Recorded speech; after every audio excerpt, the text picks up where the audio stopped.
नमस्कार, मी नीता पोदार. लाईव्ह अपडेटच्या बातमीपत्रात आपल्या सर्वांचं स्वागत. पाहूयात आज दिवसभरातल्या ठळक घडामोडी.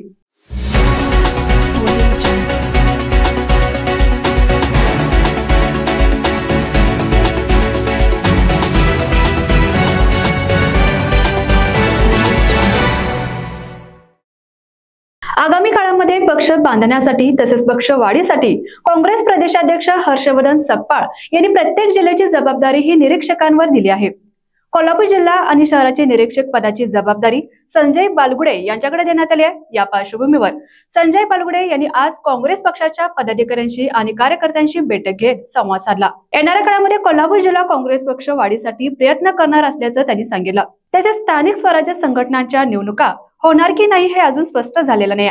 त्यामुळे कार्यकर्त्यांनी संघर्ष करत राहिले पाहिजे असा बूस्टर डोस देखील त्यांनी यावेळी कार्यकर्त्यांना आणि पदाधिकाऱ्यांना दिला. प्रदेश काँग्रेसचे अध्यक्ष आदरणीय हर्षवर्धन सपकाळ साहेबांनी महाराष्ट्रामध्ये सर्वच ठिकाणी सर्वच जिल्ह्यामध्ये आणि शहरामध्ये निरीक्षक पाठवलेत. मला कोल्हापूर जिल्हा आणि शहर दिलेलं आहे. त्याच्यामागची भूमिका अशी आहे की प्रत्येक भागामध्ये जाऊन प्रत्येक ब्लॉकमध्ये जाऊन कार्यकर्त्यांचं ब्लॉक अध्यक्षाचं म्हणणं ऐकायचं आणि त्यांच्या काय भावना आहेत त्या तिथपर्यंत पोचवायच्या. तर काल मी राधानगरी आणि भुदरगड केलं. आज पुणे हे कोल्हापूर दक्षिण उत्तर आणि हातकणंगले आणि इचलकरंजीला आता इथून पुढं जाणार आहे. तर त्या आणि शिरोळ तर या भावना कार्यकर्त्यांच्या प्रत्येक ठिकाणी मीटिंग घेऊन त्याचा अहवाल तयार करणार आणि तो अहवाल माननीय प्रांताध्यक्षांना देणार. त्याच्यावर प्रांताध्यक्ष योग्य ते निर्णय घेतील आणि माननीय बंटी साहेबांच्या नेतृत्वाखाली कोल्हापूरमध्ये छत्रपती शाहू महाराज खासदार साहेब यांच्या नेतृत्वाखाली इथं सगळे कार्यकर्ते काम करत आहेत. खासदार साहेबांचं माझं बोलणं झालेलं नाही, पण आता ते संसदेत असतील. दुपारी किंवा संध्याकाळी त्यांच्याशी बोलेल आणि मग त्याच्यानंतर माझा अहवाल 100% संघर्ष करायला पाहिजे. निवडणुका लागतील किंवा न लागतील ह्याच्याबद्दल शंका आहे. 6 मे तारीख आहे हे तुम्हालाही माहिती आहे हिअरिंगची. आता 6 मेला जर हिअरिंग झालं नाही, पहिलं हिअरिंग होणार मग निर्णय होणार सुप्रीम कोर्टाचा. हिअरिंग किती दिवस चालेल याची कल्पना नाही. OBC आणि हे वॉर्ड फॉर्मेशनच्या याच्यावरती सुप्रीम कोर्टात याचिका दाखल आहेत. जवळजवळ 50च्या वर याचिका दाखल आहेत. त्या क्लब केलेल्या आहेत सुप्रीम कोर्टाने. 30 तारीख पुढं गेली तर मे महिन्याच्या सुट्टीनंतर त्याचं हिअरिंग होणार आणि मे महिन्याच्या सुट्टीनंतर जनगणना चालू होतील. जनगणना चालू झाल्यावर ती पूर्ण झाल्याशिवाय निवडणुका घेता येईल. कोल्हापुरात IT हब उभारण्यासाठी मुंबईमध्ये उपमुख्यमंत्री अजित पवार यांच्या उपस्थितीत बैठक पार पडली. शेंडा पार्क येथील कृषी विद्यापीठाची 34 हेक्टर जागा हस्तांतरित करण्याच्या बदल्यात कृषी विद्यापीठाला जिल्ह्यातील अन्य ठिकाणची पर्यायी जागा देण्यासंदर्भात ही बैठक पार पडली. यावेळी कोल्हापूरच्या जिल्हाधिकाऱ्यांनी कृषी विद्यापीठाच्या मान्यतेनं येत्या 10 दिवसात पर्यायी जागा अंतिम करावी. त्या जागेच्या हस्तांतरास मंत्रिमंडळाच्या बैठकीत मान्यता घेण्यात येईल असं अजित पवार यांनी स्पष्ट केलंय. पालकमंत्री प्रकाश आंबेडकर यांच्या उपस्थितीत राधानगरी तालुक्यातील नरतावडे येथे पौष्टिक तृणधान्य महोत्सव 2025चे उद्घाटन पार पडला.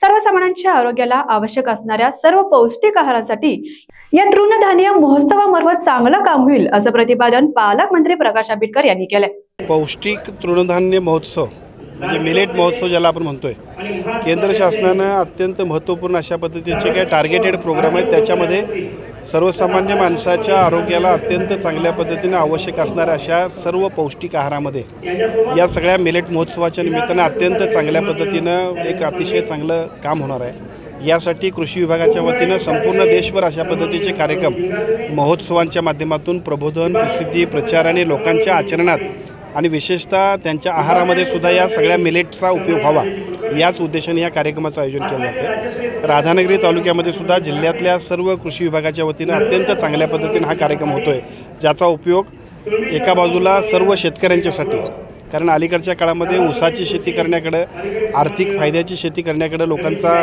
खूप कल असतो, पण जिथं काही पिकत नाही अशा ठिकाणी सुद्धा मिलेटला खूप महत्त्व आहे. मग ती नाचणी असेल, तृणधान्य सगळे असतील, ती अत्यंत चांगल्या पद्धतीने आर्थिकदृष्ट्यासुद्धा उपयुक्त असल्यामुळे शेतकऱ्यांच्या फायद्यासाठी आणि सर्वसामान्य नागरिकांच्या आरोग्यासाठी आजचा कार्यक्रम खूप महत्त्वाचा आहे. स्वातंत्र्य सैनिक समाजवादी नेते कैलासवासी आगवणे यांच्या जन्मशताब्दी दिनानिमित्त विविध क्षेत्रांमध्ये उल्लेखनीय समाजकार्य करणाऱ्या स्वयंसेवी संस्थांचा सन्मान समारंभाचे आयोजन करण्यात आलं होतं. त्याचबरोबर आगवणे यांच्या जीवनावर आधारित आठवणीचे तरंग या पुस्तकाचं प्रकाशनही यावेळी करण्यात आलं. कोणतीही अपेक्षा न ठेवता फक्त समाजासाठी काम करणाऱ्या स्वयंसेवी संस्थांचे काम गौरवास्पद आहे. त्यांच्याकडून असेच कार्य इथून पुढेही व्हावं अशी अपेक्षा पालकमंत्री प्रकाश आंबेडकर यांनी यावेळी व्यक्त केली. यावेळी जिल्हाधिकारी अमोल अडगे, ज्येष्ठ साहित्यिक डॉक्टर सुनील कुमार लवटे, सेवानिवृत्त उपजिल्हाधिकारी विवेक आगवणे यांच्यासह प्रमुख मान्यवर उपस्थित होते. कोल्हापूर विभागाच्या वतीनं दरवर्षी 11वी-12वीच्या विद्यार्थ्यांसाठी मोफत CET सराव परीक्षा घेतली जाते. यावर्षी या परीक्षेसाठी 482 विद्यार्थ्यांनी आपला सहभाग नोंदवला. यावेळी कोल्हापूर विभागाचे जिल्हाध्यक्ष मंजित माने यांनी ही परीक्षा घेण्यासाठी सहकार्य करणाऱ्या सर्वांचं तसेच उपस्थित प्रमुख मान्यवर आणि सहभागी विद्यार्थ्यांचे आभार मानले. सोन्याच्या दरात सतत वाढ होत असून सोमवारी कोल्हापूर सराफ बाजारात 10 ग्रॅम 24 कॅरेट सोन्याचा भाव 93,800 रुपयांवर पोहोचला आहे. शुक्रवारी हा दर 91,600 रुपये होता. म्हणजेच अवघ्या 2 दिवसात सोन्याचा दर 2,200 रुपयांनी वाढला आहे. चांदीच्या दरातही घसघसीत वाढ झाली असून प्रति किलो चांदीचा दर 1,02,500 रुपयांवर पोहोचला आहे. वाढलेला भूराजकीय तणाव आणि अमेरिकेतील संभाव्य मंदीच्या भीतीमुळे गुंतवणूकदार सोन्यात मोठ्या प्रमाणात गुंतवणूक करत आहेत. त्यामुळे आंतरराष्ट्रीय बाजारातही सोन्याच्या दरात सतत वाढ दिसून येत आहे. बीडच्या पालकमंत्री पदाची सूत्रे आपल्या हातात घेतल्यानंतर दुसऱ्यांदा उपमुख्यमंत्री अजित पवार हे बीड दौऱ्यावर आले आहेत. अजित पवार हे बीडमध्ये दाखल होताच हेलिपॅडवर कार्यकर्त्यांनी मोठी गर्दी केली.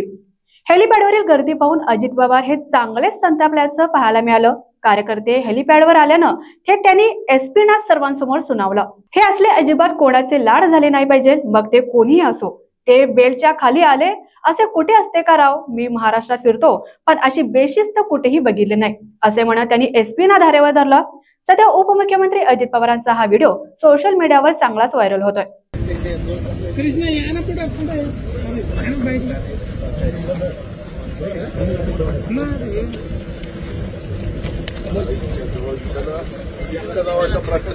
हेलिकॉप्टर मध्ये जाऊन घ्या.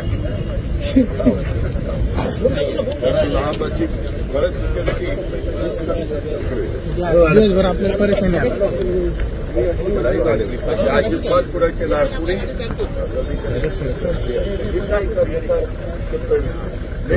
पर्यंत खाली आहे. कुठं असतं या महाराष्ट्रात फिरतो पण अशी सिस्टम कमी देशिस्त कुठं बघितली नाही.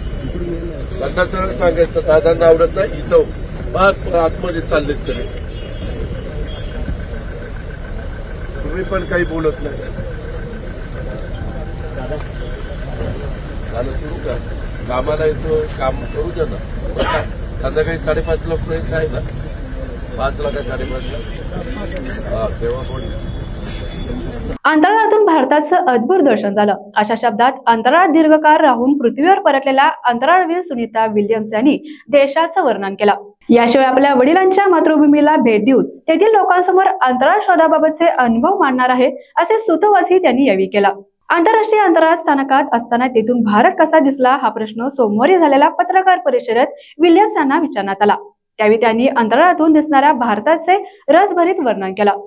भारत अद्भुत आहे. आम्ही जेव्हा जेव्हा हिमालयावरून गेलो तेव्हा बुच विल्मोर यांनी हिमालयाची अत्यंत सुंदर छायाचित्र घेतली अशी आठवण विल्यम्स यांनी यावेळी सांगितली. आता लवकरच मराठी प्रेक्षकांना मनोरंजनाची मेजवानी पाहायला मिळणार आहे. हिंदी टेलिव्हिजन इंडस्ट्रीत लाफ्टर शेफ हा कार्यक्रम चांगलाच गाजलाय. या कार्यक्रमात टेलिव्हिजन इंडस्ट्रीतील विविध सेलिब्रिटी स्वयंपाक करत विनोदाची फोडणी देताना दिसत आहेत.